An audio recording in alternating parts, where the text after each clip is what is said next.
I think that's the reason why it's called Orlando International Airport, Well, it's because Scotty. that's the biggest city it's near. It's not No, jackass, it's because it's within the city limits. The Sanford Airport is called the Sanford Airport because it's in fucking Sanford. I'm fairly sure I lived right outside the Sanford Airport. You lived almost an hour and a half north of the city? Never mind, it was a different airport, but I lived by a garbage airport. Yeah, it's Orlando. It's Jeff Fuqua Boulevard, Orlando, Florida. If it wasn't, it wouldn't be named Orlando. They would name it like LaGuardia is named. Like, yeah. For fuck's sake, man.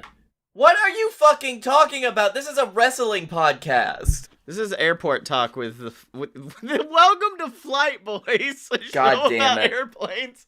To be fair, you walked right into that, Blake. Like, as soon as you said that.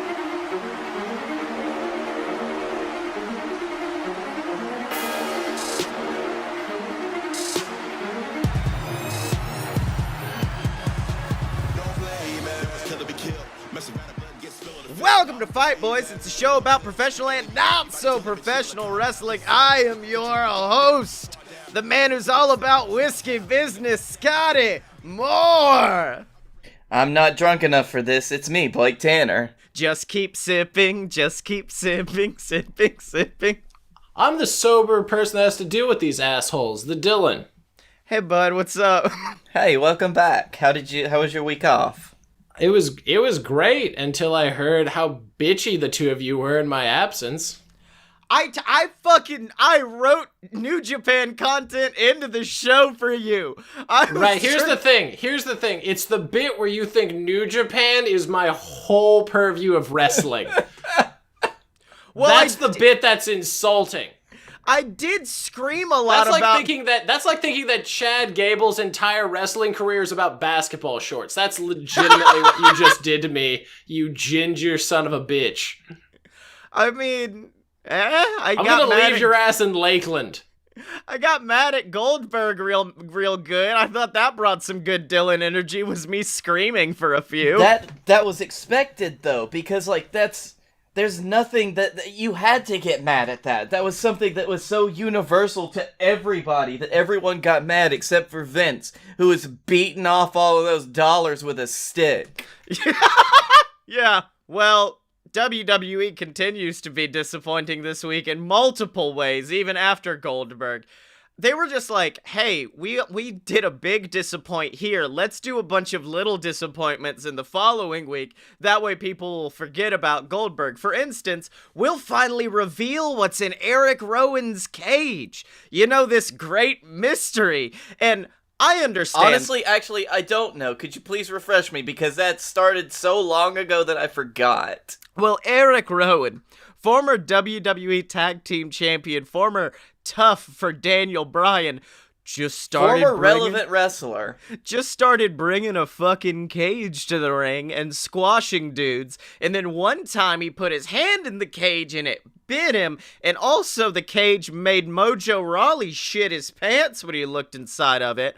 Well, this week they went, but I do like it because at the end of the day, they could have just dropped it as a storyline and we would have all forgotten about it, but they were like, well, you know, let's do follow through. We haven't been good on that. Let's do follow through. And the way they followed through was with a fucking animatronic spider. You could get it like KB Toys, and he just pulls it out and is like, hey, I got a spider, look at me. I'm fairly sure KB Toys went out of business many years ago, but I'd just like to point out, does that make Eric Rowan Hagrid? Yeah, dude, yes, he's WWE's Hagrid. And then all of No Way Jose and his posse just ran away screaming because they're like, oh no, an animatronic spider. So here's the thing. He's literally just Victoria from her TNA run. Oh, yeah. No. Speaking of, Dylan, since you're around the Universal area, how is Eric Rowan's motorbike adventure going down there? I've heard it's been very good. No response. Awesome. On to Randy Orton. Oh, man, hold on. I just gotta... If you listen really closely, you can hear the sound like the last of his patience breaking. As he's just, like, quietly mumbling, just like, the fucking Atlantic Ocean isn't how you get to Japan, Scotty. I swear to God, I'm gonna kill you when you get to Orlando. Oh, no, I'm just going to take you 50 miles out and drop you into the Atlantic Ocean so you can try to swim to Japan. Yeah. Well, if you make it to Japan, you'll survive. I'll go to WrestleMania and then, Warhorse will carry me back on his big, strong back. You look outside your window and you're like, what the fuck is that? And it's just a dust cloud as Warhorse is running down the street at us. I can't wait until you go to that show and you realize how short Warhorse really is. Oh no, Warhorse is a small man, but he rules ass, and that's all that matters. He once got a turnbuckle. That's a very odd kingdom to rule. Ass, like of all the kingdoms, just. Well, the former ass kingdom was led by Matt Taven, so now there's the new ass kingdom that's led by Warhorse. That's a terrible kingdom to take over. That's an ass lineage. It's slowly getting worse, like it was Adam Cole, then Matt Taven, and now Warhorse. You're right, it's just going farther and farther down the hill in production. Look, did fucking Matt Taven ever team with the Ascension? I think not. No, good to know that Matt Taven had taste. I shit my pants when I was like, oh fuck, it's Kana time, baby, he's back. Do you know this? How long of a discussion this set off? To the point that Scottye was pulling out all of his fucking tricks to get Dylan to do this thing. No. With that, I was like, I don't know. I could probably maybe wear Dylan down. The only real trick I pulled was when I said, well, we could get a hotel and go to the beach tomorrow, which I even blatantly said, that's Blake bait. That's to get Blake in on this. I was having no part of this. Here's the thing, is I would have refused to do it and I wasn't going to drive back the next fucking morning. But... Oh no, you can go to it. I'm just going to be shitty to you the whole time you're here. That's the trade-off. That doesn't sound any different than normal, though. Oh, no. Normally when Scottye is here, like, this is normally just like a work. It's going to become very shoot once you guys touch down here in a couple weeks. Are we going full chair shot to the head and everything? I mean, I have metal chairs in my garage. But basically, Blake, the best way to describe Dylan is Josh syndrome. When you're around Dylan and hanging out, he's awesome, and then he's just an asshole whenever you're not near him. It is a work, 100%, but holy fuck. Blake and I get along just fine. We do, until I start drinking too much. No, you're fine then, too. You're just kind of adorable. Well, speaking of chair shots to the head, I would like to say I was right about Randy Orton. I was right about that storyline, and they revealed it in the best possible way, which is Randy Orton looking Edge's beautiful wife, Beth Phoenix, in the face and saying, I love Edge more than you or your daughters, and then RKOing the fuck out of her. That's fine. I'll get another heel for this week. Oh, was it? I'm so sorry. Good to know that you don't read the notes for your own fucking show. I update it, I put in all my shit, and then it's done. I'm good. Oh, as a matter of fact, you put my baby face in here in the notes as well. Gonna take him out, and you're not gonna realize who it was. I fucking heel of the week for Blake Tanner this week, Scottye Moore. No, I think I've already done that one. No, I've made my own self the heel of the week before. Oh, okay. Well, speaking of, I did see a good argument for Goldberg earlier, and it made me very, very mad that someone was able... Because it was the same thing I felt when I watched the Paul Heyman video, where Paul Heyman's doing nothing but talking about, like, this is why Goldberg needed to win against Kevin Owens and all that. But I'd like to hear that, yes. But there is a new argument coming from a Fuck, god damn it, I knew it. I fucking knew it. What are you talking Scottye, about? have you ever noticed that, like, the common theme of, like, frustration and anger here isn't Blake or I, it's completely you? Well, I don't know what you guys are talking about. I just wanted to talk about this thing where welcome to Talking Back, the official Ryback response podcast. And it's Ryback, and he's talking about the Roman Goldberg match at Mania, which we'll get into a little bit more later. But Ryback talks about it and says this. In Vince's head, he can be thinking Roman might get heat for beating the Fiend and people will turn on Roman if they do that match at Mania. Correct. But they don't give a fuck about Bill, and they'll get Bill internet heat. Ryback said of Goldberg defeating the Fiend. This is how they operate. They'll let Bill have the moment and get the internet heat and then have Roman save the day by taking the title off Bill. In Vince's eyes, that then makes Roman the savior. And, oh, by the way, I forgot this was a Ryback segment. I just wanted to talk about this because I was like, okay, it is a good argument. And then I remembered, oh, fuck, Ryback said this. Guess I gotta do this. Mm-hmm. You gotta this whole fucking thing for the Ryback. I don't even love the point he's making because it doesn't make it better for me. It just makes it like understandable because that's the way Vince sees the world. No. It's like the old Chris Rock routine about murderers. It's like, I wouldn't do it, but I understand. I get it. I understand where I wouldn't do it personally. That wouldn't be my decision, but I understand. I understand. I have 3 dead people in my basement, but I understand. But I get it. I understand. So yeah, I'm not fine with it, but it is probably, like, because he would have definitely got booed if they did Fiend versus Roman at Mania. Yes, but instead they've just killed a large portion of the momentum for WrestleMania. He's still gonna get booed, though, isn't he? Yes. Roman? Not against Goldberg. At this point, with all the fucking... You completely underestimate the mark ratio at WrestleMania. Well, usually they're in the stands higher up. It's the Smarks that are down in the lower bowl, and they get the... False. They get the Smarks can't afford that. Dylan's like, trust me, I know I am one. I'm their leader. I'm aware. Goldberg will get a pop. Maybe Roman will too, but like you need to understand. You remember how big like of a pop Goldberg got against Lesnar? Yeah. Yeah, he's gonna do the full entrance at Mania. He's gonna be bleeding by the time he enters the stadium. Like he's going to start somewhere in Ybor, walk with his fucking people all the way to the stadium with his police escort. He's gonna ride one of those electric scooters that you can get for public transport all the way there, surrounded by police motorbikes. He's gonna ride it up one thing, fucking do like a whip around, ride it down the WrestleMania entrance ramp, go in, spear Roman, 1, 2, 3, retain the title. Also, the fact that Roman Reigns got this title shot by walking into the ring, being like, I want a title shot, Goldberg. Okay, we'll do it at Mania. That's it. That's it. Everyone else has to ever number 1 contender. CM Punk had to beat 4 people to face The Undertaker. Fucking Roman Reigns could just walk in. Fucking Fiend doesn't even get a rematch. Yeah. Well, that's because the Fiend has his own things going on right now. But speaking of great things, which none of that was, so I don't know what the fuck this segue is. There is finally a return happening in WWE that I am excited about. Fucking good, brother.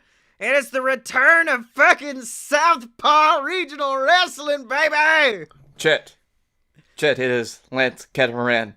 We need you.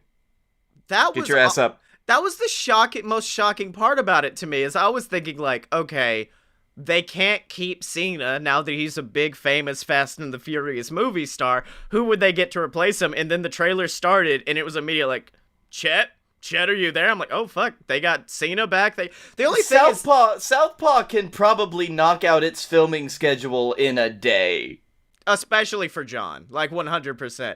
But like, the thing is, they've lost a fair majority of the original cast because Rhino left, who was the Butcher. No one cares about Pelvis Wesley, so Heath Slater. I mean, I guess, I don't know, man. The thing now is, like, it's probably, like, this obviously takes place after, this is a sequel, straight up to the original Southpaw series, so everything's gonna be changed. Yeah, John Johnson's gone, the surfer dudes with attitude are gone. Clint Bobsky, nowhere to be seen. Yeah. What if Clint Bobsky comes back, though? That's impossible. I think they're honestly doing it in the 90s, which means now they're taking the piss out of a completely different era of wrestling, which I'm going to very much enjoy. It's going to be very good. Listen, if Chad Too Bad doesn't show up, then what's the point of this? Oh, If I don't get to hear Carl Anderson's wheezy ass laugh throughout all of this series, it's a complete waste of my time. Who's on the roster now that you want to see make an appearance in Southpaw? I'd really like to see the New Day get a more extended version of it, especially with they did their creepy voodoo thing, and then their opponents were just like, dude, what the fuck? Dude, what the fuck? No, we quit. We forfeit. Okay, goodbye. No, we're leaving. Bye. I want to see. I want to see Shorty G. I want to see that in there. Yeah. I would like to see Miz and Morrison as an American Males ripoff. I want to see them do some bullshit like that, where it's just close-ups on Morrison's abs and bullshit like that. That'd be pretty good. I'm into it. I'm ready to see it. And also props, of course, to them releasing the trailer on Leap Day. Yeah, lethal leap year, baby. I do also have to say, fuck, Dylan was right again. Because this had to have been months back, probably about the beginning of the AEW NXT quote-unquote war, where Dylan was like, they can't keep this up. It's gonna stagnate after a while. It's there. It's 110% there, because the beauty of AEW is every week, you're not gonna see the Christopher Daniels Dark Order shit every single week on TV. You're not gonna see Statlander every single week. It's a rotating cast with a few regulars.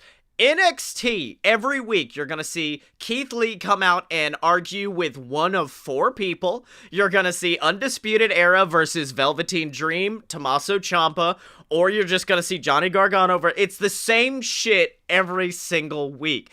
Every time I'll check it while watching AEW, like, okay, let's see what's happening on NXT. Is this last week's synopsis? Because I'm fairly sure all this, because it's just repeating. That's it. Mm-hmm. Told you. No. Yeah, I mean, it's... To be fair, AEW does have Dark, so they're able to do more with that, which is really cool, and I'm excited about. Yeah, because you can bring recaps of Dark back, and you can talk about what happened on Dark, and it's like Scottye said, they have a big enough roster, and they've got enough storylines. They're able to get enough storylines going that, you can rotate them out each week. So you're keeping them fresher for longer by having to build, every other week. Yeah. Whereas, your main event scene is usually building every week, but in a different way. Yeah. Yeah. Or even, with Jericho. The build-up to Moxley-Jericho didn't have Moxley and Jericho arguing every week. You would also have shit like Jungle Boy come out and challenge. Or you would have Scorpio Sky come out and challenge. You would have stuff to kind of break up the storyline to keep it entertaining, as opposed to it being the same shit every week. Where it's when it began, you had this big inciting event where Jericho just stabbed Moxley's eye out, and that was the whole thing. Mox went away for a bit, and then he came back as an avenging angel. By the way, I also called him taking the eye patch off in the match. In the best fucking way possible, too. Just pulling back the eye patch and blood dripping out of it and then being like, oh, I can see, by the way. I'm like, oh, okay, that's cool, I guess. It's like, I was just hiding it from you, bud. Solid Mox. I do love Jericho this week on AEW. Was just like, I can't believe it, Moxley, you won under lies, under fibbing. You could see the whole time, and I was waiting for Mox to be like, yeah, but you still fucking stabbed me. You still stabbed me in the eye. It's not like that didn't actually happen. I just healed up earlier. Jesus. It's like, yeah, I got a complete eye replacement, dude. Yeah. By the way, Shooter gave me one of his eyes. I thank him every day. By the way, Moxley's promo to close out Revolution was the best thing ever, because Moxley didn't have anything prepped, and so he's just walking around the ring doing the promo he did on Dynamite this week, just being like, this is not my belt, this is your belt, and yeah, guys, we need to go drink some beers, and we ride, it's beer time. Okay, and then his music starts playing, and he looks back at him, and he's blatantly, on pay-per-view, just goes, what the fuck? And then the music cuts. It's just like, what the fuck? He's like, I had more to say, I just don't know what I'm gonna do. I just don't know. You know who doesn't? You know who doesn't have problems with promos? Jake Roberts, even though he's 65. Holy shit.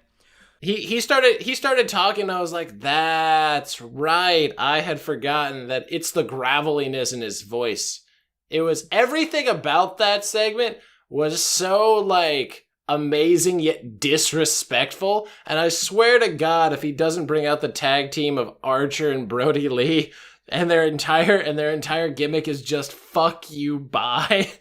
Yeah.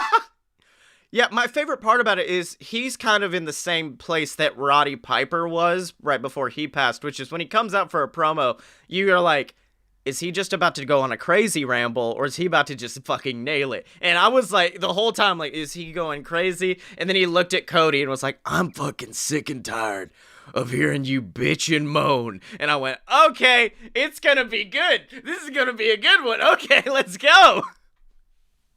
I'm so excited. They have so many segments building up. There's the continuous Dark Order thing, which I thought was going to happen this week, and it didn't. I was disappointed. But instead, I got Jake and like probably Lance Archer. Yeah, and then you have that continuing. Fucking. Although I will say the weirdest part of the promo was when he was like, I work for the dark side. And I'm like, was he supposed to say Dark Order and fucked it up? And now he's just at a completely different angle. But no, it's probably Archer, I'm thinking. Because he said client. He didn't say client. I think he's doing Archer. I've heard that him managing a tag team of Archer and Brody Lee would be Brody is his 90 days is up Saturday, so he's good next week. And I think it's they're coming to the city near him next week. I'm pretty sure. I don't 100% remember. Yeah, I think they're waiting for like the hometown pop. Yep. Oh yeah. This is gonna be the hometown pop, but he's gonna be a bad guy. It's gonna be amazing. Yeah, I'm down with it. By the way, the other great thing is the continual amazingness of Hangman Adam Page, including his 6-star tag team match at Dynamite. So fucking good. And yeah. So at this moment, as of that match, every member of the Elite has had a 5-star or better match. Hangman was the last person because he got none of the chances for it. So they had to do it in the tag team. I mean, this is the best way to build Hangman up. Like I said it last week, but I'm still just in awe of how good they were at pulling a 180 and just like redoing his character completely. Just cowboy shit, man. And the sheer pop he gets anytime, like this week on Dynamite, when he just stumbles to the ring, the entire crowd's like, fuck yes, it's him! I just love the bit where he puts the beer on the ring post, like stumbles back, and then just turns it on and beats everybody. They try to throw him out of the ring. He's like, just kidding. Buckshot lariat. Come in, drink beer, come in, beat people down, buckshot lariat, flip off Matt Jackson, collect five different beers, leave. Yeah. It's the greatest. The only thing he's missing at this point is glass breaking in his entrance music. My favorite was on Twitter the following day when he went, people really out here giving me like $100 worth of beers. Y'all wild. I love him so much. Speaking of another great promo that wasn't televised, but it was a moment where Orange Cassidy spoke. Oh fuck, did he? What? Yeah, it was a dark promo, but I think it was Chuck just handed him the mic. He just tapped it a little bit, and everybody's just fucking going wild. And he says, "Hello, I'm freshly squeezed Orange Cassidy." And then he introduced everybody else, and it was a really fucking good moment. Dude, it's like when Chucky T's match, from the bit that I could see of it, like he did well. I'm really happy because this whole time, like I know he lost and like he has the worst record, but like he did, like I'm just glad that they let him do something. Yeah, I popped when he hit that awful wall. Oh, dude, I thought that was I saw that and I was like, did he fucking? I knew he didn't win the match, but I was like, did he win the match? Yeah, watching that, I took this brief moment of being like, I wonder if people who just got into Dynamite and don't know anything, I wonder if they appreciate Chuck Taylor as much as everyone else does. Because, like, looking at it out of context, Chuck is not emanating the sheer amount of charisma and enthusiasm he had on the indies. So I'm like, I mean, I wonder. He did every time he did commentary, and then they got Taz there, and they didn't really need him anymore, because after that rotation, they were like, can we get Taz every week for Dark? Okay, Taz no, was we're like, done. yeah, we're brother, done. I can do it. We're done. We're done. No, this is perfect. Yeah, you're good, bud. Another great thing, you know what I can't wait for in AEW is now they have officially freed the Delete. Oh, fuck. That entire promo. That video. Well, because Matt's in the same camp that the Bucks are, and it's actually I listened to the AEW podcast with Cody this week, and he goes, the beauty of the Elite is the fact that you've got me, who likes to book things an old school way. You've got Kenny, who does his thing, and then you've got the Bucks, who are just good at teasing shit and really likes to break the fourth wall. And Matt's kind of in that same camp. He loves that kind of I like how and Kenny does his thing. I like how they just. I don't know if they're shit talking, but they're just like, I really don't know how to describe what the fuck he does. I mean, he got arguably the best tag team match ever to happen, and like I don't. Yeah. The best way that I can put it is Kenny is anime shit like personified. Yeah, but he does it in like a way where like it translates realistically.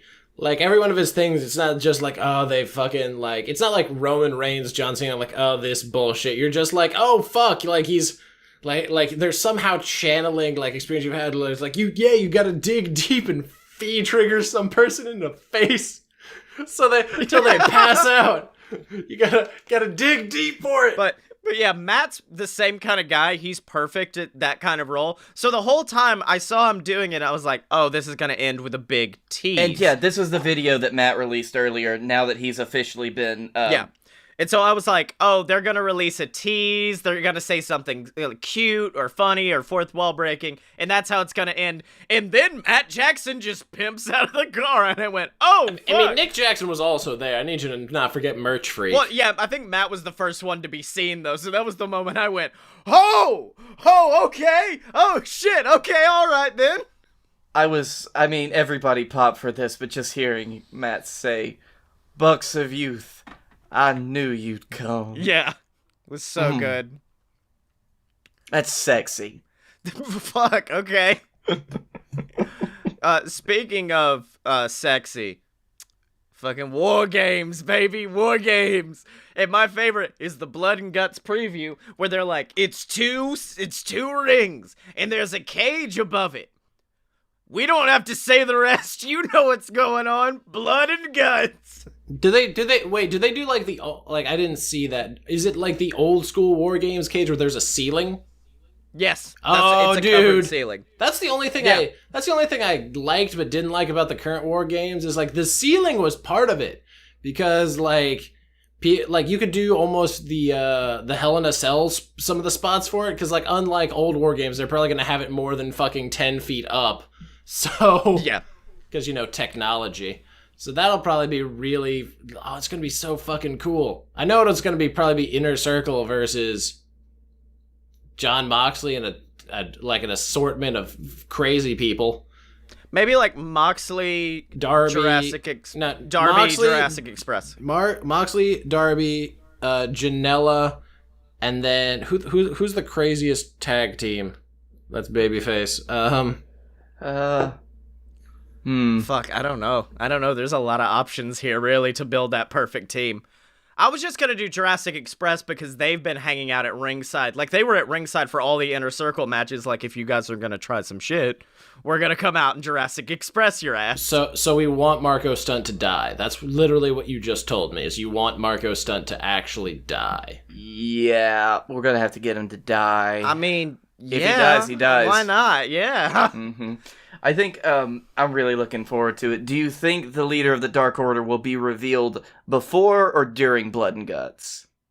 I give it either next week or the week after. It'll be on Dynamite. Yeah. I think probably during Blood and Guts, because I don't know, it's probably just going to be one match, but if it's going to be multiple matches, you could then have Dark Order, and that's when they reveal, like... When is Blood and Guts happening? In a few weeks. I can't remember off the top of my head. Isn't it like in like a month or two?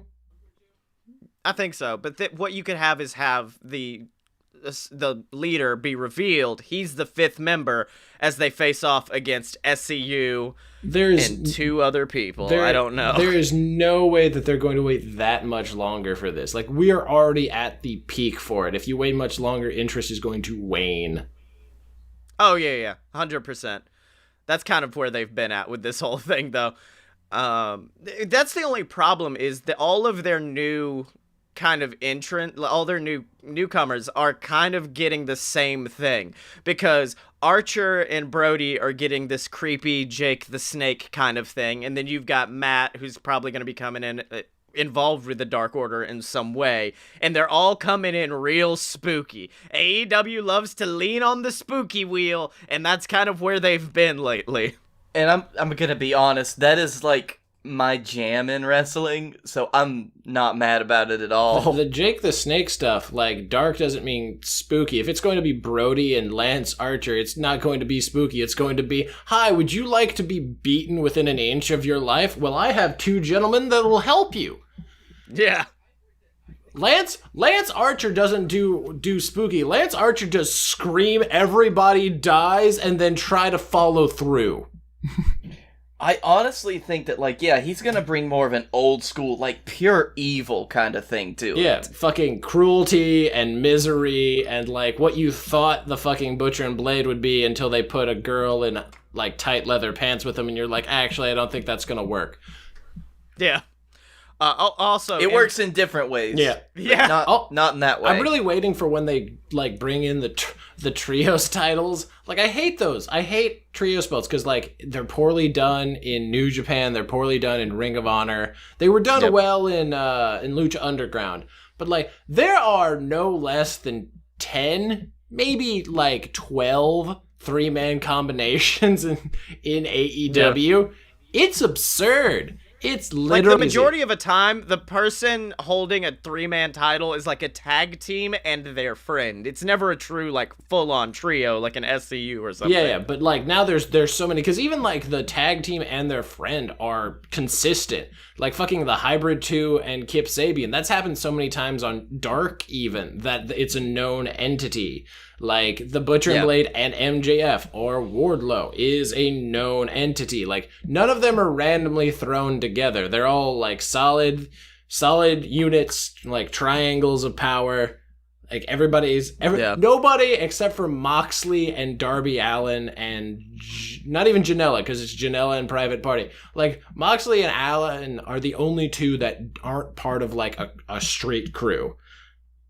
And, like, that's the thing about it. It's kind of like in the 90s when WWE was trying to do, like, faction warfare, except it's not really warfare. It's just everybody's just like, there are too many people here for me to just be on my own. That's how you get beaten down.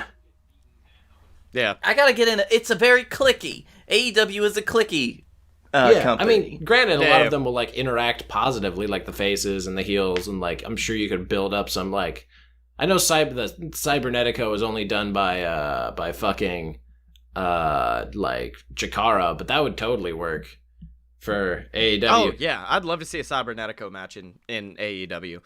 But speaking of MJF, I do want to say that boy continues to get more eyes on AEW by being an asshole than any other person in the entire company.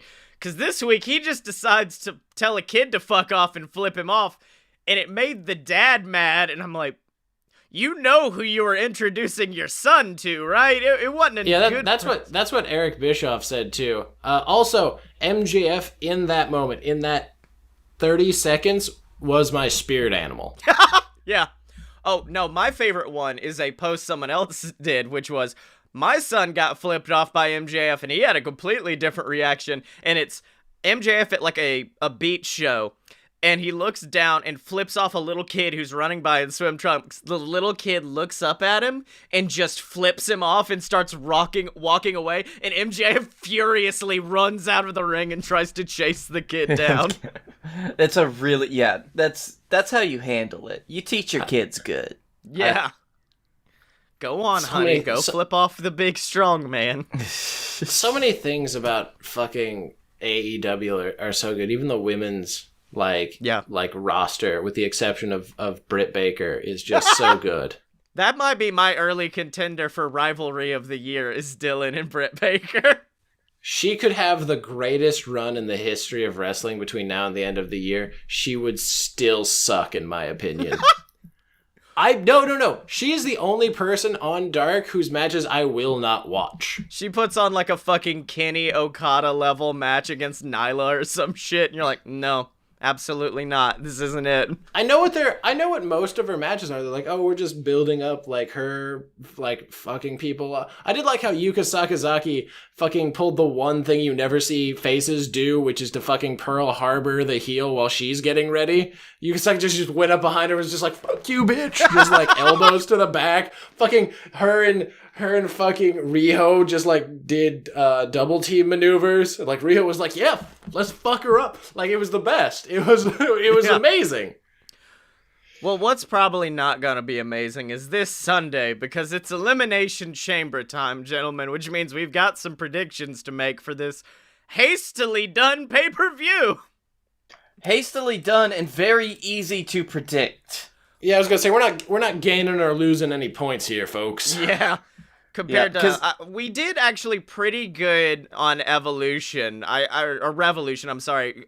Me and Blake only missed one, and Dylan missed two. So Dylan missed two because he really didn't want to see Statlander lose. Yeah, I honestly think you would have had a perfect show if your fucking Becky Lynch dreamboarding didn't come into play for a few of them.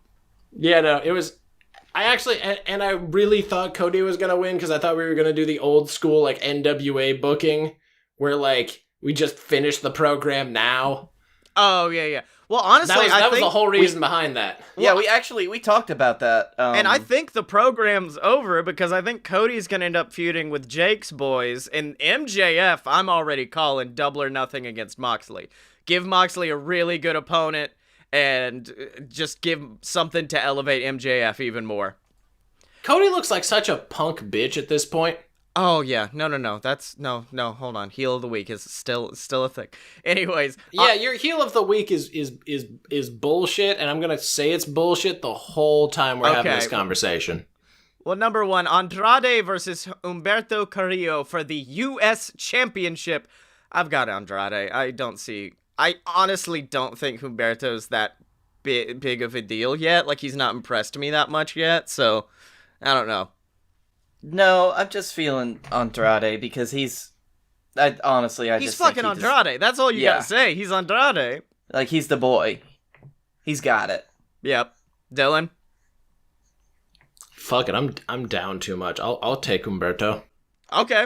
Oh, shit, yeah. Aleister Black versus AJ Styles in a match that was made sometime. I saw it on the fucking Wikipedia, so I guess it's a thing. It's like, alright, so this is gonna be how they get into the AJ Undertaker feud more, so Black's gonna win. Yeah, they're feuding him with a different Spooky Boy right now to prep him for Ultimo Spooky Boy, the Undertaker.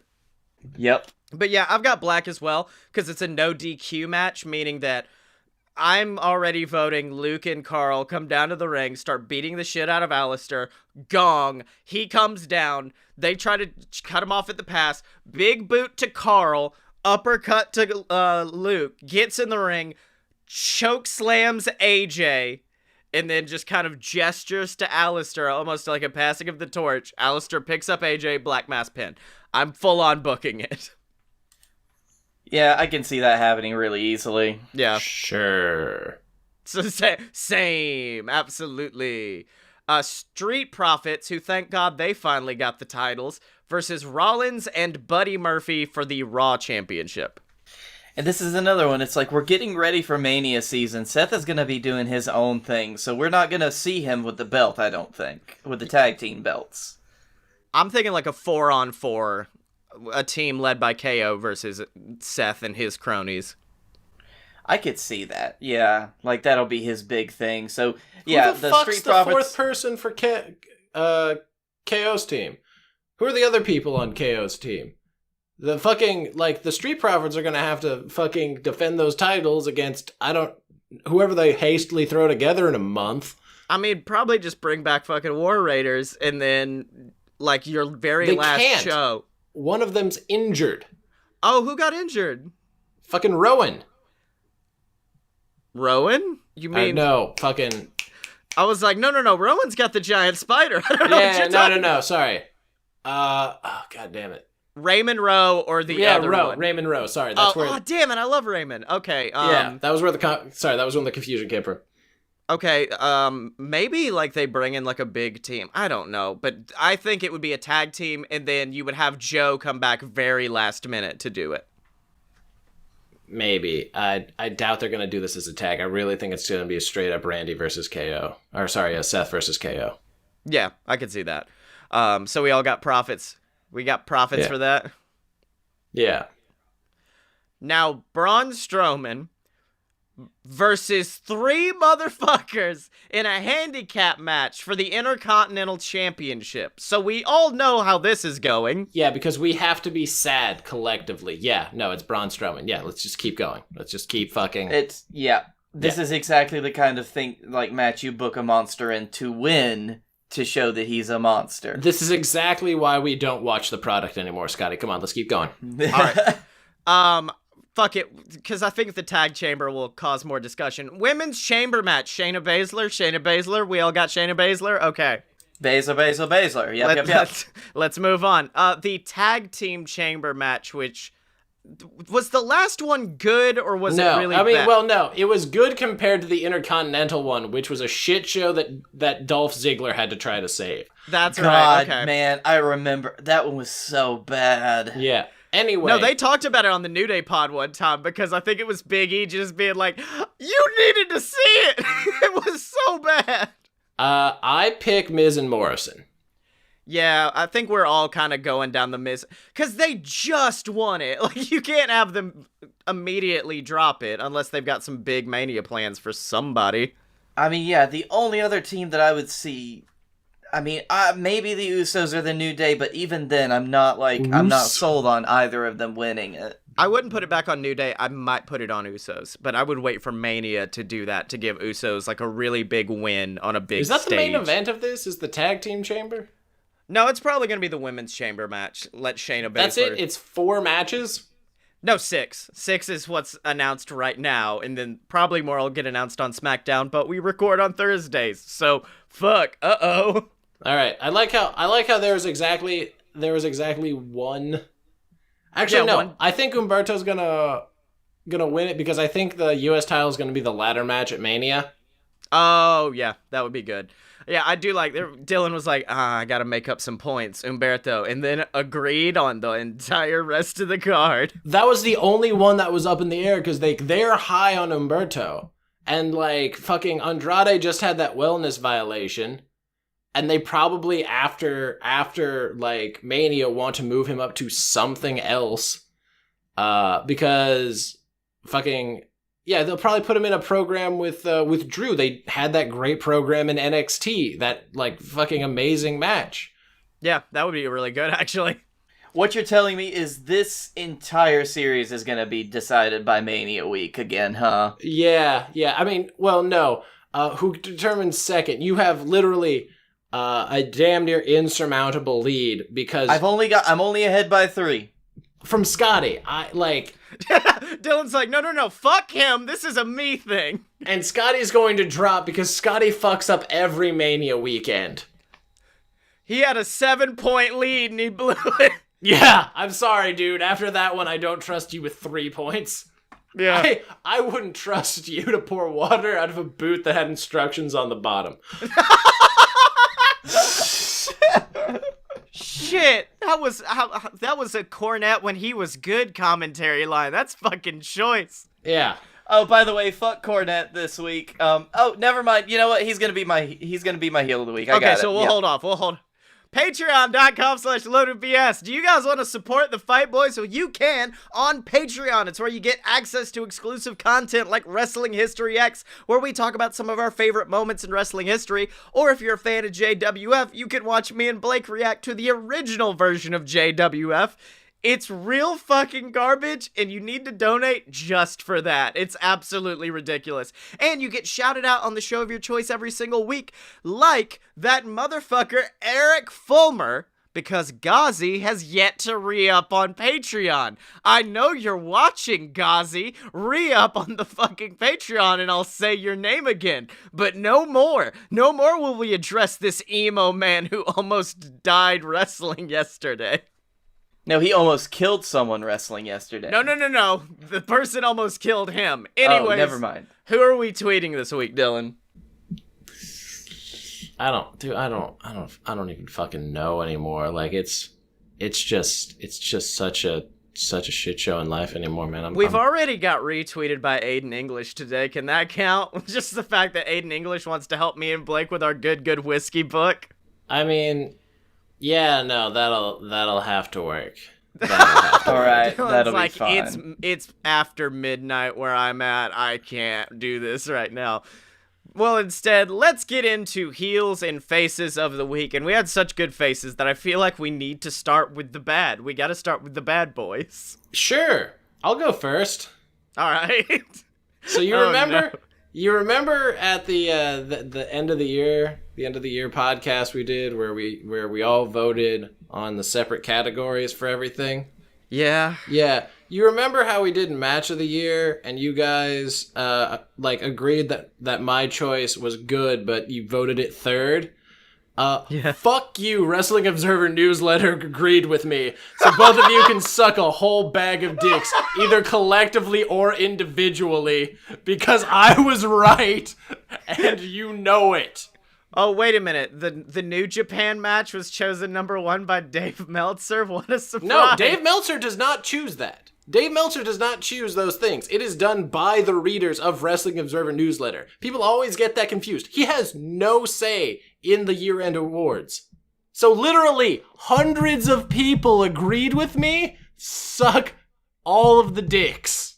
You know what? That's fine. I'll give that to you. I'll let you have it. Hey, Blake, when we hang out this weekend, you watch some wrestling? Like, some really good matches? Like, I don't know, like Cody versus Dustin. That would be really, really good. Or, that Adam Cole and Johnny Gargano 2 out of 3 falls. And then, Undertaker, Shawn Michaels. Could we watch that, maybe? Oh, yeah, that'll be good. That'll be nice. Yeah. Let's just watch all of the teen WrestleManias. Yeah. Do you want to watch, like, the 98, like, casket match where Shawn Michaels fucked up his back and had to retire momentarily? You want to watch that one? Absolutely. You guys, listen, you guys can totally watch those on the big screen in my house from outside. We're out on the deck, there are lizards crawling all over us, and we're like, hey, can we please come back in? He's about to throw him from the top of the cell, please. Nope, I will actually turn the TV off at that moment. Well, I've got 2 heels of the week this week. Okay, the first one. Let me. I can't wait to fucking yell at you for this. Okay, well, the first one is the fact of how quickly they fucking botched the WrestleMania build-ups. Because the Fiend, the most terrifying monster of a creature, he walked out and pointed at a fucking sign while looking at John Cena. It was so ridiculous. My wife was watching with me and laughing openly at how bad it was, because it comes off the heels of John Cena being like, you know what? I really respect the future of WWE, and I want to leave my spot open for one of them to come take it. And I'm like, this is a noble promo. How is the Fiend gonna convince him to wrestle at Mania? That'd be so good. The way he does it is by pointing at a fucking sign and being like, you wanna? And Cena being like, okay, you pulled my leg, I'll do it. So that's one. The other one we've already talked about, which is, I took out the Fiend! Who's next? Did it. I'm next. All right, the match is made for WrestleMania. The 2 big SmackDown matches consisted of one guy coming out and saying, you want to fucking do this? And the other one going, okay, we can do this. And that's it. That was the whole build-up.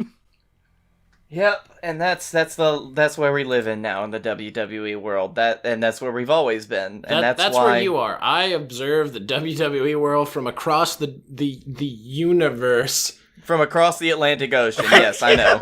I view the WWE universe from the AEW land of sanity, which is adjacent to the New Japan land of awesome matches. Yeah.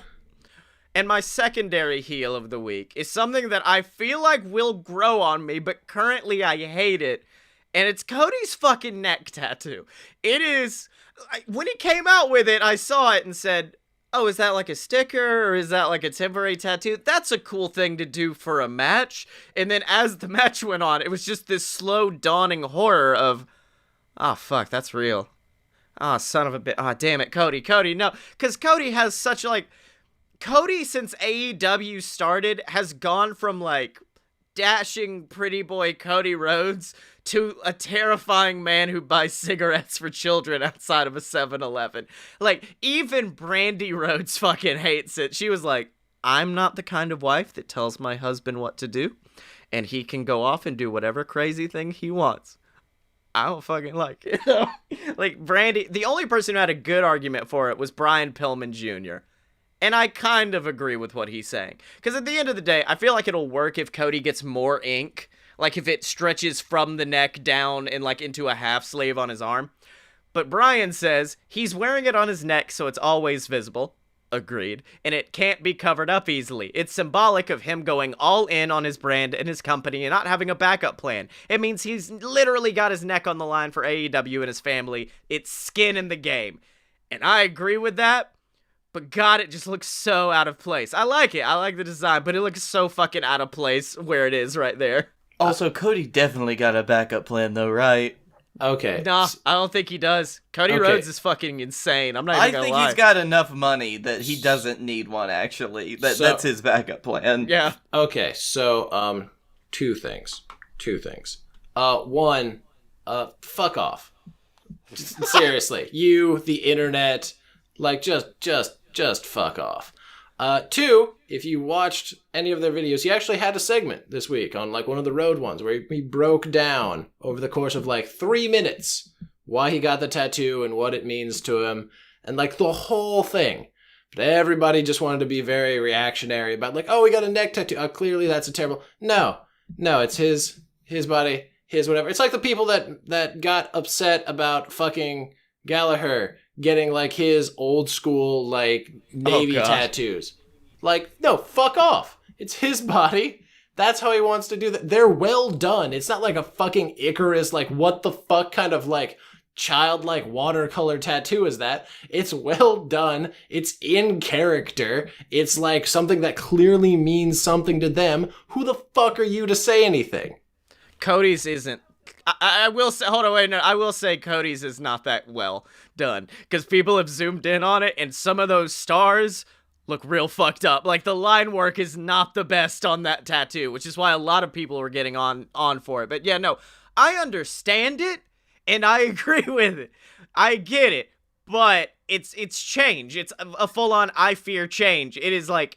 It's not gonna work with Cody's aesthetic anymore. Like, he come down to the ring today, like on Wednesday, with like a brown cloak on, and it just looked so out of place. Like, I full on agreed with MJF, where he came out with like the I pinned Cody shirt and said, oh, this shirt is just so, it's so over the top, it's so exaggerated, and it's really inappropriate. Kind of like a neck tattoo. Fucking, and then that was the end of it. It was such a good promo, but yeah, like, I get it. I understand. People get tattoos, they're entitled to it. But figure out where to place it, because that's not a good placement. I have a follow-up thing. When was the last time you heard anybody talk about Jericho's tattoos? Oh, no, they're all bad. All of his... No, he's kind of like Donald Trump when it comes to tattoos. He just keeps adding on to it to where people forget about the last bad one. People don't care about them because it doesn't matter for anything he does. Well, it's also because they're well placed and they blend in. It's a sleeve, it blends in, it looks fine. Cody's is a bright red, white, and blue scar on his neck. That's my thing. It's the placement of it more than anything else. Dylan, you're trying to talk to a guy who spends hours agonizing over making his wrestling characters in WWE 2K games. Oh, yeah. You're not going to get anywhere on this. I struggle with the details, and I feel like the detail work on it could have been done better. I'm fine with the backstory on it. I'm fine that he wanted to get it done, but I feel like more work more detail work needed to go into it. Anyways, I can't wait to see your masterpiece of a tattoo you get this year. Jesus Christ. Okay, my heel of the week. Guys, can I just say fuck Jim Cornette? Every week, honestly, you could tell me that every hour from now until like you die, I would still agree with you. Okay, good. Just wanted to see where you're at here because on his most recent episode of Drive Thru, he went off on a certain freshly squeezed wrestler. What is Drive Thru? Does he have a podcast about going through the Wendy's Drive Thru or some shit? I think Dairy he does Queen. Dairy Queen, sir. Dairy Queen. Don't you dare besmirch the good name of Wendy's, who, by the way, retweeted the Dark Order making their hand sign because it looks like how you eat a burger. And I can't unsee it now. I can't, especially for Evil Uno, I can't unsee him holding a Baconator. I can't. Yeah, Wendy's doing great as always, but Jim said this about Orange Cassidy. He said he would like to see Orange Cassidy jump over the rope, catch his feet in the rope, and he wasn't sure if he would like to see his neck go sideways or just have his brain spill out, because, you know what? That's the way that you can talk about another person risking their lives and body in the ring just because you don't like their shtick. And I know, I'm falling right into the hole. This is what Jim Cornette does. This is the kind of reactions he's looking for. I get it. I just get pissed off about it. And I'm gonna fall into it. I'm gonna get worked by Jim Cornette because he's a fucking prick. And every time he does stupid shit, I want to point it out. Welcome to why I've straight up just blocked him on every social media I have. Like, even ones that don't have anything to do with wrestling. I'm like, just in case someone tries to bring his bullshit to me, I'm not going to pay attention. I understand. Yeah. I don't know what this TikTok is, but I'm going to tell you how much I want Orange Cassidy to fucking die. I wonder, well, no, because he definitely didn't watch Revolution, but if he had seen Pac versus Cassidy and seen like, oh, this little motherfucker can go, okay, all right. No, because No, he did a review of the Orange Cassidy Pac match, and that's where he said it. What the fuck? How? Because it doesn't matter if the wrestling's good for him anymore. He knows what his fucking character is, and he's got to stick to it, so he's going to just be that kind of insufferable asshole no matter how good the match is. Alright, well, we've argued a lot about tattoos today. I feel like we need to bring a shot of positivity, which is why I'm going to ask who our baby faces of the week are. Boom, boom. Colt Cabana, boom, boom. Colt Cabana. I know, I was genuinely waiting for Dylan to be like, my baby face is fucking Cody Rhodes' tattoo artist. He's a true hero in this industry. No. Also, Dylan, I would like to say, just going back to it for a moment, I agree with you. I kind of like the tattoo. I don't hate it. No. Yeah, I just didn't like that people got all up in arms about it. I was just like, out of all the things in all of the stuff that you could just bitch and moan about, how bad his entrance music live band was. Oh, fuck, the that fact was that so he bad. looked like a bitch in that match. The tattoo is what we're focusing on. You'll forget the tattoo is there by the end of summer, probably by the end of the next pay-per-view. Like, no, genuinely my favorite tweet to come from that like entire match was someone who said, so nice of them to let the winners of a high school band competition play Cody out to the ring. Anyway. Boom, boom. Colt Cabana, boom, boom. Colt made his, he's now signed to AEW. He has a contract, and he's out there, and he's just doing his fucking Colt thing, which I think everybody just needs to see, because I love Colt Cabana's shtick, and I don't get to see it as much because I don't get to see, because, you know, for the longest time, he did his thing where he made his name, where he was doing all of these small indie shows for the most part, and, but once he started doing more in Japan, it's just like, this is why I love Colt Cabana. I saw him wrestle a fucking robot in Chicago once. It was insane. He did the Superman pin to win on yesterday. Oh, it was so good. And people were like, what is this? I was like, oh, he's been doing that shit for years. It's one of his signatures.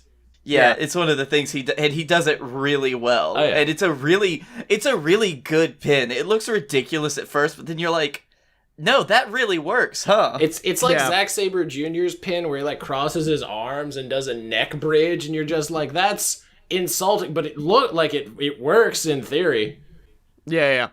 Yeah, no, I read about it and was immediately like, oh, fuck, okay, now he's not just a performer, he's also like a coach and a consultant. I can't remember, there are a lot of different hats that Colt Cabana is wearing at AEW, and it makes me really, really excited. Is anybody else excited for the AEW Art of Wrestlings now? Like where he interviewed, because he started doing the old school way of doing it. He did Osprey, he did Aaron Stevens last week. I'm so hyped to shit. Yeah, and the more feedback he gets from his patrons, because his focus on the podcast now is what his patrons want on Patreon. Yeah, and that's really what they wanted more of. So he started doing them, and now I bet that he's doing more AEW stuff, because I think Colt is trying to settle down. Oh yeah, easily. I'm happy that it's coming back, says the man who feuded with Colt Cabana for many a year. A one-sided feud. I'm happy it's coming back because recently I've gotten really into hearing wrestlers tell their stories, and I forgot how much I just love listening to Cody Rhodes telling an old Dusty story, or hearing Edge tell a crazy story about Undertaker at the Royal Rumble or shit like that. I love hearing wrestling stories. Yeah, and Colt's become very good at doing those interviews. Also, I think that, it's a good move for AEW, too, having the guy that, without him, Pro Wrestling Tees would not be a thing. Oh, yeah, 100%. And that is one of the biggest, merch movers in independent wrestling now, and he was one of the people that saw, oh shit, we can use this for our wrestling shirts, and it'll make it easier for us, and it'll make the wrestlers more money. Yeah. Do you have a personal favorite Art of Wrestling story? Because, the Great Power Udi story is iconic, but I have my own personal favorite in my head, if you want to go first, though. I don't know. I've heard so many good ones. Mine was, I think it was Gallows and Anderson were just listing off how they had gotten drunk, and how they had almost killed each other whenever Gallows got to New Japan. It was in the lead up to Wrestle Kingdom 9. I distinctly remember this. And there was the bit where they were bullshitting with each other about Anderson was like, yeah, I got verified on Twitter before you had more followers. And Colt's man, fuck off. It was great. It was this great back and forth, because Carl and they had all known each other at different points. It was amazing. That's my favorite one. Mine is probably from the Chris Hero episode, because that one had a lot of very, very good stories, watching old Steiner stuff and doing it in the ring with New Japan guys. But my favorite one is when he's talking about working for WXW, and he goes, well, the thing about WXW is they didn't have customized entrance music. They just had a CD, and if you were the fifth entrant, you got track number 5. The problem is I came out during a tag match with a girl who had wrestled earlier in the night in a battle royal.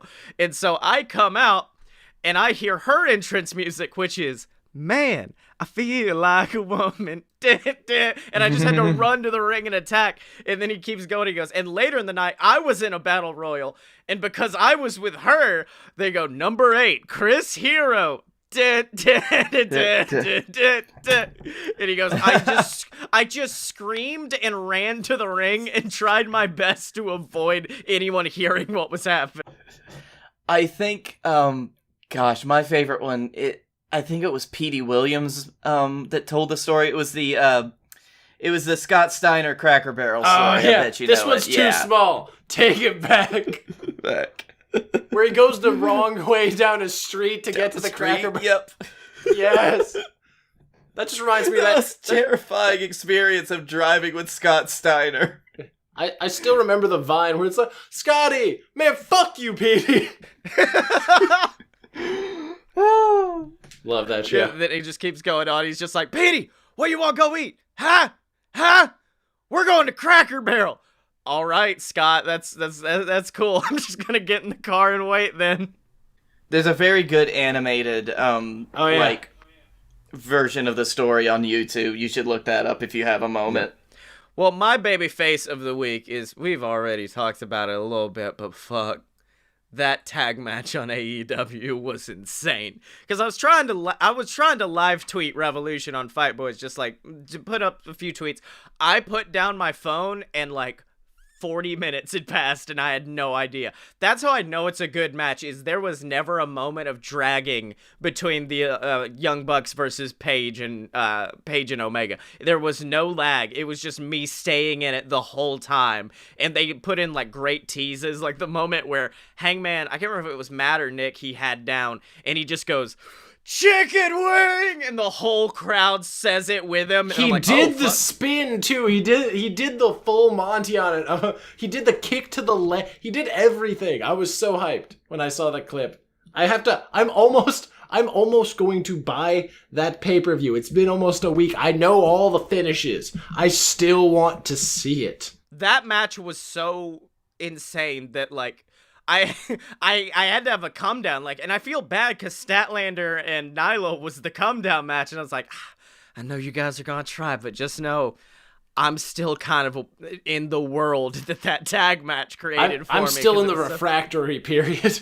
It's hard to come back from a match that fucking good, man. And then the ending where Hangman's like on the ropes and you see him put the title down, and he's because there were so many teases, because at one point you had Kenny and the Bucks on one side of the ring, all of them faced sideways towards Paige, and I'm like, they're about to fucking super kick Hangman, and then Hangman on the outside puts the title down, looks like he's about to buckshot Kenny, and I'm like, quit fucking with us. Commentary was so great because Shivani was like, I thought I saw something there. And he like says it like, you know, in that way. Also, are we going to talk about the fact that Kenny kicked out of the fucking the golden trigger at 1? And fucking Paige hit a one, like an other side one-winged angel, which has been dubbed by the IWC as the one-winged devil. And like, nice. He hit that, and I was like, that's not the finish. And I saw Nick, and I was like, okay, fine. But then he buckshot to the outside, buckshot to the inside. That's the best part of that story, is that Paige is the one that won it. And like, yeah, it wasn't like a tag team maneuver. It wasn't the buckshot V-trigger combo. It was just Hangman going buck fucking wild and destroying the Bucks. That's why I liked his intro thing this week. Whip both their asses. Oh, yeah. I love No, Hangman. we talked about that last week, because that was from a video he posted of his, like, new toy, and it was the video of him, and he had his toys standing above Matt and Nick's toys holding the title, and it pans back up. Whoop both their asses. Yeah, just that whole match was insanity, because, like, it takes a lot to get me to be like, oh, fuck, are they about to... Oh, no, they didn't. Oh, fuck, is this about to... Oh, no. Oh, fuck, is this about to... Because, like, I've got a pretty decent mind, as I'm sure we all do, when it comes to stories and matches, because a dude can hit, like, a top rope fuckinator to the floor through a flaming table, but if it's not the right time in the match, I'll be like, he's about to kick out at 2. It's okay. But that match had multiple moments where I'm like, it's over. It's like the golden trigger was the first time I was like, oh, they gonna be like that right now, because they grabbed both arms, and I said, they're not about to, and then they screamed golden trigger and hit it, and I said, oh my god, and then Kenny just shoots up like a bolt of lightning at 1, and I'm like, this is the greatest match of the year. This might be my early contender for match of the year. They got real nasty with it. It was so good. The thing is that they had already had an amazing, like arguably tag team match of the year with the Lucha Brothers, like 2 weeks prior. Like, oh yeah, they were already doing so great, and they were just like, okay, because the Lucha Brothers were tag team of the year. They were voted tag team because everybody in AEW had the front of the year off, but the Lucha Brothers were going fucking everywhere, like kicking the shit out of people. Also, moment of the year for last year for the tag team of the year is Phoenix super kicking Aubrey Edwards in the face. Oh yeah. Greatest gift. Anyway, onto my babyface of the week. So we heard how bad Down Straight was live. On the complete opposite end of the spectrum was Chris Jericho fully leaning into people singing with his music by hiring a full chorus of what I can only describe it as an almost religious experience. Tears welled up in my eyes. It was beautiful. Like, it was so good. You had the chorus, you had the crowd, then Jericho comes out to his own music again. You have the crowd a second. It was 3 fucking minutes. His entrance was 3 fucking minutes. I've watched it 3 times. That's how enjoyable it is. My favorite thing about it now is they've gotten smart with that song, because they used to let it play through the chorus and fade it out. Now they cut it right before the end of the chorus. That way the crowd can then sing the Judas in my mind, and then you just hear this loud applause every single time. It's so... I know there'll be a day when it fades and it doesn't happen anymore, but I feel like we're still going to talk about it. Like, hey, you remember that, 2-3 month period of time where Chris Jericho was so fucking over as the heel? Yeah. Chris Jericho's music was over. That has got to be, the biggest, you saw him this week. He stood there in his fucking pink sparkly jacket, and he just stood there, hands in front of him, just waiting, because he knew. He just knows now. You see the smirk on his face, the smug bastard. Oh, it's great. Oh, it's the best. See, with me, I know Cody straight up is like, we're not going to work Mania weekend. That is their weekend, and we'll work our own. But fuck, I just want to go to another AEW show, and I'd love to do one Mania weekend. Just go down there and fucking sing along to Judas. I mean, you can still come down. I'm sure they'll do CEO again. Oh yeah, well I want to make CEO like a yearly thing, because we've done it the past 2 years, and it's always been great. I mean... But this time we bring Blake, so he won't be able to complain. The first year fucking Jabali showed up with one leg and beat fucking... Oh, Nakazawa, yeah. Don't remind me. I love Michael. Blake's like, don't remind me of everything I've missed over these years. Hi, I'm Scottye Moore, and I love whiskey. Hi, I'm Drunk, and I'm Blake Tanner Love. And we are the BS, and we are creating a book. It is Southern mythology, a collection, an anthology of stories, all inspired by our different favorite whiskeys. Buffalo Trace, Bill Meade Reserve Bourbon, Angel's Envy. There's gonna be 25 stories, so we need to get to drinking. That's right, Scotty. Every month we have a special episode on our podcast, A Load of BS, where each one of us brings a special whiskey close to our hearts that we really want to taste and share with the world. And then we just make a fucking raunchy story out of it. And so... Okay, and they meet at a crossroads, right? It's gonna be like the crossroads of a train track. You know what a trace is, right? That's 3 in Spanish. Who is the most envious angel of all? We just did a demon one. We can't do Lucifer twice in a row. Yes, we can. And we need your help. Whether you're a whiskey distillery and want to send us a sample of something to get in the book. Whether you are a whiskey enthusiast who also happens to be a big name and want to get a story in the book, we need your help. Check out A Load of BS. And every single month, you can get your update on Southern mythology. We're bad at commercials. So, boys, we've talked AEW Revolution and also about some fucking mudlaw out show called WWE.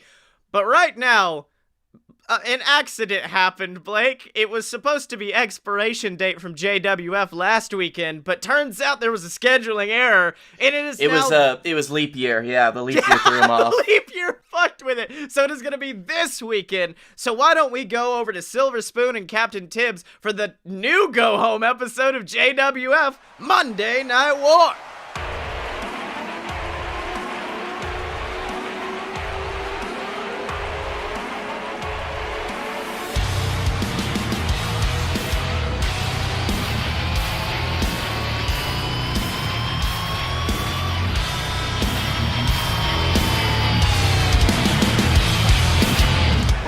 Ladies and gentlemen, to JWF Monday Night War. I'm your host, Silver Spoon, joined as always by my partner in crime and a man who's pretty bad at scheduling. I'll be honest, it's Captain Tibbs.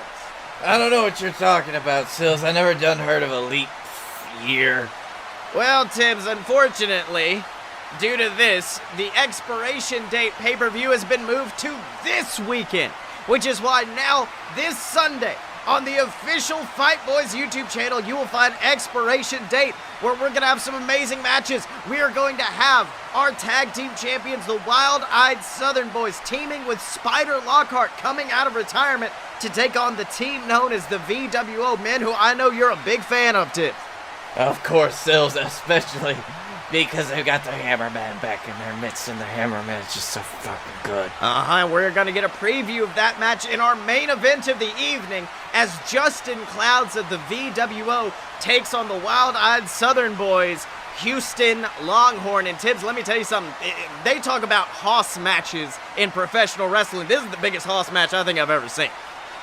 I'm looking forward to it, Sills. I mean, I put this together for a reason. These boys are gonna go all out, and I can't wait to see the results. Hopefully, the Hammerman is gonna come out and show him what he's made of. That's right, Tibbs.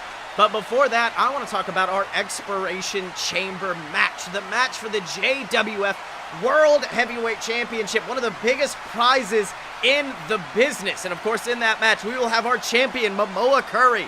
We will have the man known as the Rat Boy Connor, the JXT standouts, Funky Flossie and FOMO-san, and of course a man who I know you're not a fan of, Felix Ball. Fucking don't even say his name, goddammit, Sills. I don't even know why you're trying to find a motherfucker. But in addition to Felix Ball, there is also one last man, a man who's almost become a cult favorite in the JWF. He is none other than the king of Flavortown, Guy Fieri, a man who's had multiple opportunities in the past. People say he's always almost reached the plateau of the mountain, but he's never really been able to reach its peak. But I mean, Tibbs, let me tell you something. Guy Fieri has seemed fired up, and he might be able to get that title this Sunday. What do you think? Oh, definitely. So there's a reason I put him in this match. Guy Fieri, he's always hungry. He's always ready to take on any and all challenges. And when it comes down to it, he's a powerhouse that can always win the day if he just really gets that opportunity. That's right, Tibbs, and we honestly wanted everyone at home to get a look behind the scenes, a little peek under the crown, which is why I had a sit-down interview with Guy Fieri earlier today, and he said some shocking things about his match this Sunday. Let's have a listen. Hello, everybody, and welcome to this backstage interview with the man, the myth, the king of Flavortown, Guy Fieri. Thanks for having me, Silves. Now, Guy, this Sunday you step into the Expiration Chamber for the third straight year. And I've got to ask, with all this experience under your belt, how does it feel knowing that you've never come out of this chamber winning the big one? Well, Silves, it's upsetting. I mean, at the end of the day, that's almost been the big joke about Guy Fieri, right? That Guy Fieri can always get inches within winning the big one, but never quite make it, right? That Guy Fieri is perpetually this close to reaching the peak of success in this business, but it's not a joke to me. This is not a joke to me, Silves.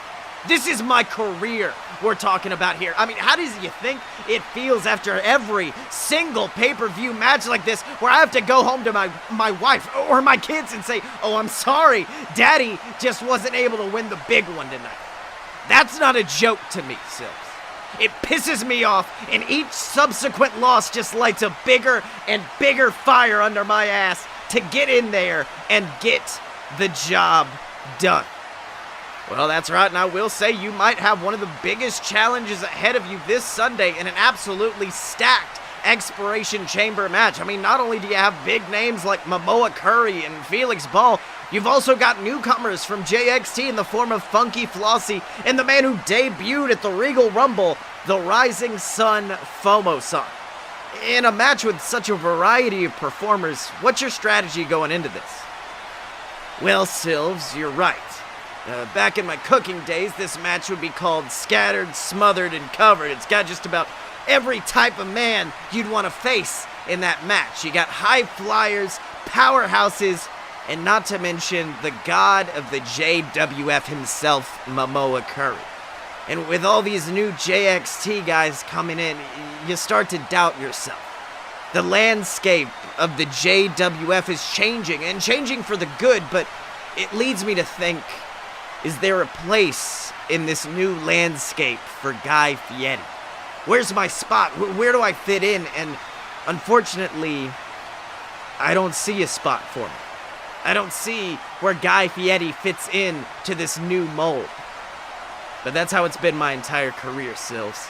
I've never exactly fit the mold wherever I went. There's always been a different one. I've always been the outsider, and I've made a career of not giving a damn if there's a spot for me, because I know I'll make a spot for myself in the long run. And I'm done waiting. And this Sunday, at Expiration Date, I'm gonna take my spot. Not just for me, but for my entire family. Well, strong words from the king of Flavortown. Well, Guy, I wish you all the luck in your match this Sunday, and I'll take it back to you. Well, Silves, as you can see, Guy Fieri, he's definitely grown frustrated in recent months with all of these losses in these big title matches. I honestly think Guy Fieri might be the biggest contender for the title come this match this Sunday. What do you think? You know, Sills, I think he could definitely have a shot at winning. That's right, but unfortunately, let's not forget, as Momoa Curry brought up last week on Monday Night War, the winning is just the beginning of the story for whoever is the JWF champion this Sunday, because then they have to go on to WrestlePalooza to face the demon, the beast, the man known as the Leviathan, the brother of Momoa Curry, and a monster that almost destroyed the JWF for good last summer, Tips. Possibly the greatest threat the world has ever faced. Our world, at least, the world of mortal man. The one that you so hopelessly cling to in your day-to-day life, he could destroy it in an instant. If he gains the power that belt holds, Sills, I don't know if you really understand how truly horrifying it could be. That's right, Tibbs. We've seen some amazing men hold that JWF championship, including Blake Tanner, a man who this Sunday at Expiration Date is going to be facing off against an old friend, the man known as the Lord of the Smart Side, the Dylan. And Tibbs, let's not forget, there's not been much love lost between the Dylan and Blake Tanner in recent months, has there? Not at all, Sills. They've been at each other's throats constantly, each one vying for some other type of position of dominance within the dynasty. That's right. Let's not forget, this really all started at the Regal Rumble, when the leader of the dynasty, Scottye Moore, was coming down to the ring after Blake's match against the champion, Momoa Curry. And Scotty was trying to cash in his briefcase. He was trying to defeat Momoa Curry to get the title, but Blake Tanner just snapped, pulled Scotty out of the ring, smacked him in the face, allowing Momoa to get away. And ever since, there's been a rift growing in the dynasty. And of course, Scottye Moore decided to end that rift for good by putting Blake Tanner in a match against the Dylan this Sunday. And only one man will walk out alongside Scottye Moore in the dynasty, and the other, I guess, is going to be left to flounder in a last man standing match, Tips. That's right, Sills. It's gonna be bloody. It's not gonna be good. It's gonna be a bad time for each of these guys. They are not going to stop. That's right, Tibbs, and we have actually sent one of our top interviewers backstage with Blake Tanner to get his thoughts on this match. We've talked to Scottye Moore, we've talked to the Dylan, but one person we haven't really heard from is Blake, which is why we have got one of our biggest interviewers down there right now to talk to Blake Tanner. Let's have a listen. Hello, ladies and gentlemen. Honeypot Mick, I know I do this every week, I'm sorry. Here with the man that will be facing his former tag team partner, the Dylan, this Sunday, in a last man standing match, for the opportunity to stay in the dynasty. Blake Tanner. Now, Blake, we knew there would be consequences for your loss to Felix Ball a few weeks back, but did you have any idea that the stakes would be this high for your match? No, Honeypot, I didn't. I honestly didn't. Come on. What was all that bullshit that Scotty was spouting about the dynasty all the time? He said we were a family. That's what he always said. He said that no matter what, the dynasty could get through anything because we were a family. And that's right. That's right. The dynasty is a family, only when it pertains to Scottye Moore. Oh, when he loses our championships, oh no, we're a family, we can get through anything. When he botches his cash in the bag, briefcase cash in, and nearly loses it, oh, we're a family, we can get through anything. But I lose one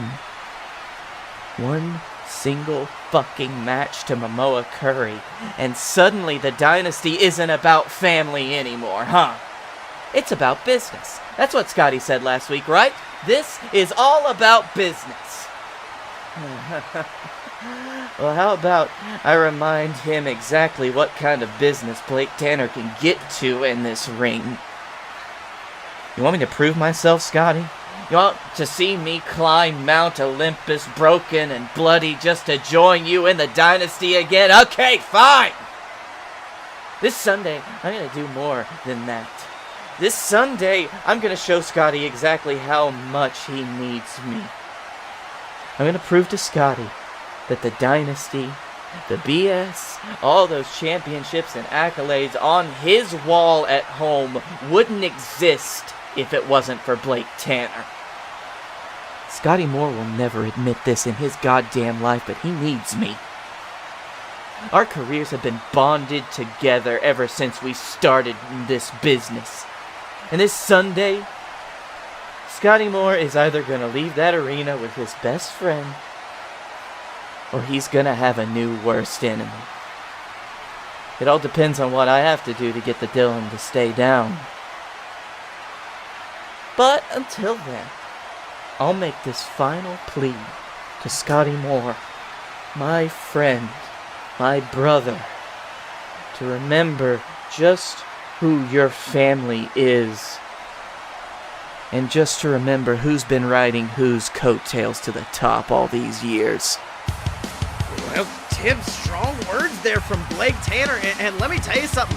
I think if Blake wins this Sunday, we may see a complete shift in the way the dynasty has been led. I mean, you got to think Scottye Moore has always kind of taken the top position in that, but I think if it comes down to Blake Tanner and Scottye Moore once again, the BS would reunite, and it might be one of the most dominant things we've seen in this company for a long time.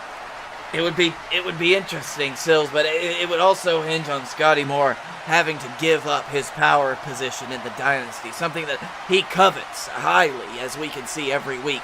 I just don't know if he's willing to share that kind of power if Blake Tanner wins. That's right, and let's not forget, this is not the first time Scottye Moore and Blake Tanner have been at odds. I mean, let's think back to the first WrestlePalooza a few years ago. The main event was an Iron Man match, the first ever in JWF history, as Blake Tanner took on Scottye Moore. Their feud was legendary, continuing into Summerfest that year.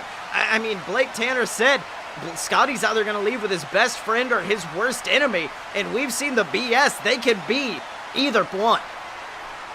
That's right, Sills. You know, you keep your friends close and your enemies closer, and you got a little bit of both when it comes to Blake Tanner and Scottye Moore. That's right, Tibbs. They've been amazing tag team champions and even greater rivals. But speaking of great tag team champions, I want to go down to the ring right now for our main event of the evening, as our tag team champions, the man known as Houston Longhorn, takes on the former tag champion Justin Clouds of the VWO. And Tibbs, let's not forget the VWO. I say the BS, probably one of the greatest tag teams in this company's history, but if anyone can give them a run for their money, it's definitely the VWO. That's right, Sills. I think that, however, these good old Southern boys have come out and become just a completely dominating force in the tag team scene here in the JWF. They have completely blindsided everyone with their unique style and their leadership by Spider fucking Lockhart. That's right, and as we can see, Spider Lockhart and Sam Adams flanking Houston Longhorn on his side of the ring. Meanwhile, the Hammerman and Griffin Clouds of the VWO flanking their brother Justin. And oh, Tibbs, there it is. Before the match can even get going, Spider Lockhart's jumping up on the apron, jaw-jacking back and forth with Justin Clouds.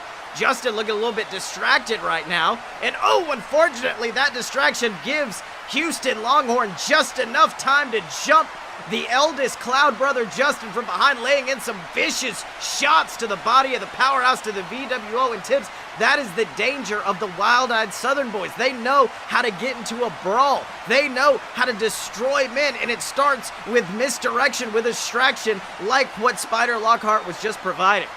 That's right. That's a veteran move by Spider Lockhart. He knows Get your opponents off their game just a little bit. Go in, hit them heavy. That's right, but now Justin shoving Houston away. But, ooh, Houston coming back with even more fury. A massive kick to the gut and a big forearm shot to the spine, sending Justin Clouds to the mat. Unfortunately, Houston looking real proud of himself, locking in a headlock on the eldest Cloud brother, keeping him grounded, keeping that powerhouse on the mat. And Tibbs, I gotta ask, if you're Justin Clouds, if you're in this position, what can you do after this absolute beatdown from Houston Longhorn? I mean, he's barely been able to get any sort of offense going. Well, Justin is a powerhouse wrestler. He could probably hold on for such an early headlock attempt. He's got to use his endurance to just wait out Longhorn and then find his perfect opportunity to get him out or punch him in the dick. I don't know if he'll do that, Tibbs, but it looks like he actually is using that powerhouse pig in his spot right now. Justin making his way back to his feet. Houston Longhorn looking shocked at the power of Justin Clouds, who just picks up the former champion and slams him down with a massive back suplex. Now Justin bouncing off the ropes as Houston makes his way back to his feet. But oh my God, Justin just pouncing on him with a massive crossbody and laying in a few shots to the face for good measure. I mean, Tibbs, I know this whole time we've been talking about Justin. He's the powerhouse. He's the big man. But let's not forget that big man does know how to move in the ring. Absolutely, very agile, and he can use that agility to put his weight wherever he needs it.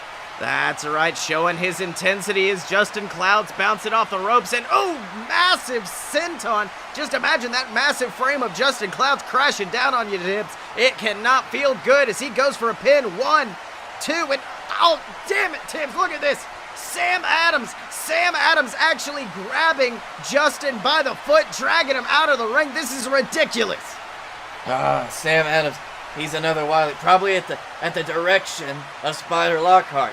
Spider Lockhart, he's an excellent strategist. He knows the big plans before, and he's got a strategy for just about everything.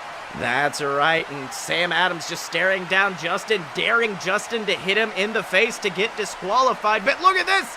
The Hammerman and Griffin Clouds rushing the Wild-Eyed Southern Boys, taking care of the job for Justin, leaving him alone for Houston Longhorn as the VWO absolutely level Spider Lockhart and Sam Adams, Tibbs.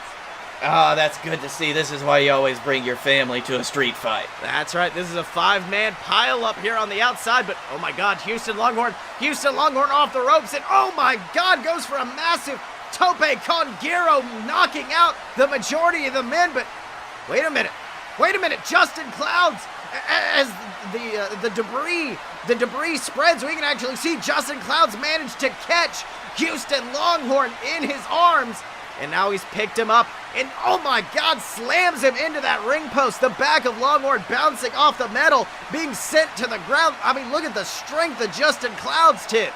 And that's it. Longhorn, he might be strong in his own way, but he's not a powerhouse like Justin, and honestly, he's more of a technical guy. And just a massive hit like that, it's got to have him thrown for a loop.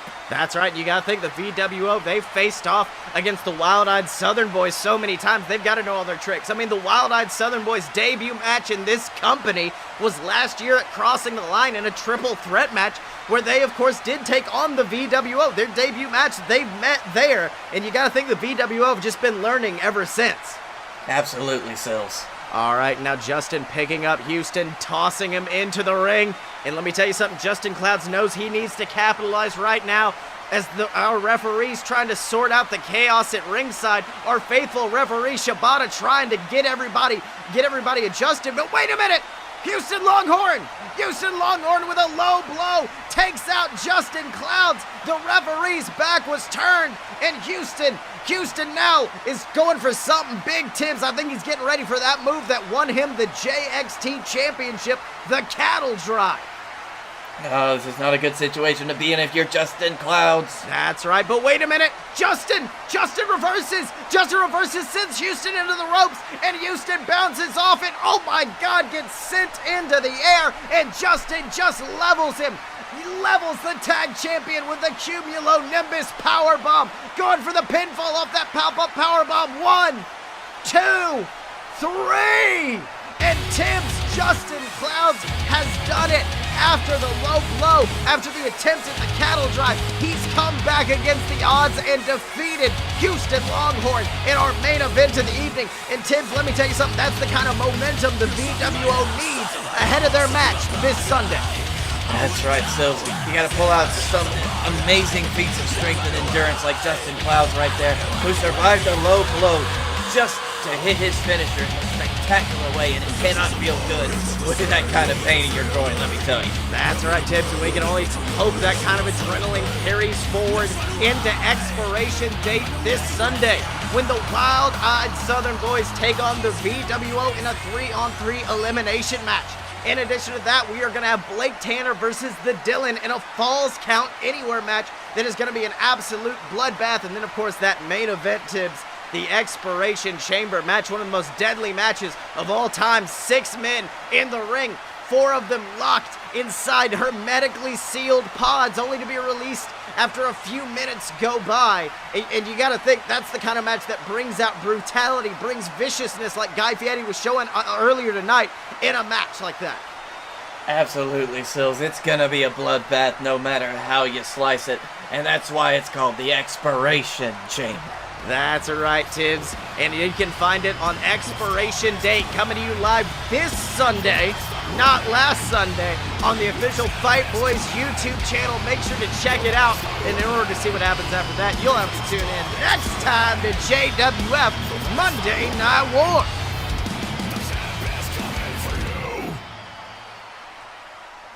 So Blakey T, we've done it.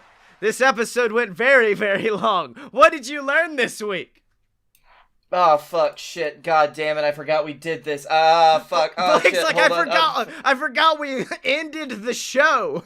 Oh, shit, oh, fuck. I learned that tattoos can be a very contentious subject. And I learned that making Dylan drive me to Warhausen very late at night and then getting Taco Bell will be the way I die.